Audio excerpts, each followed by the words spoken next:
দেশের অধিকাংশ জায়গায় বৃষ্টি কমে গেলেও খুলনা, বরিশাল ও চট্টগ্রাম বিভাগে আগামী 5 দিন ভারী থেকে অতি ভারী বর্ষণের সম্ভাবনা রয়েছে বলে জানিয়েছে আবহাওয়া অধিদপ্তর।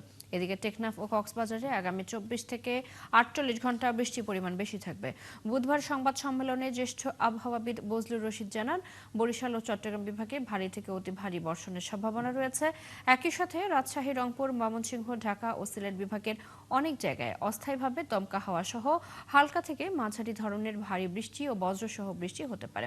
বৃষ্টিপাতের কারণে সপ্তাহের মাঝামাঝিতে দিনের তাপমাত্রা কিছুটা কমতে পারে। দেশের অধিকাংশ জায়গায় বৃষ্টি অনেকটা কমে গেছে, তবে এখনও ভারী বর্ষণের সময় রয়েছে, বিশেষ করে আপনার বরিশাল এবং আপনার চট্টগ্রামে, যেটা আগামী 24 থেকে 48 ঘন্টা।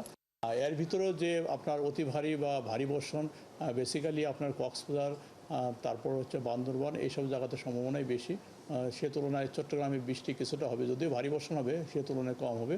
তো আজকে বৃষ্টি হচ্ছে বিশেষ করে আপনার টেকনাফ, কক্সবাজার এসব জায়গাতে আগামী 24 থেকে 48 ঘন্টা, বিশেষ করে আপনার কক্সবাজার, তারপরে টেকনাফ, বান্দরবান এইসব জায়গাতে আপনার বৃষ্টির পরিমাণ বেশি থাকবে।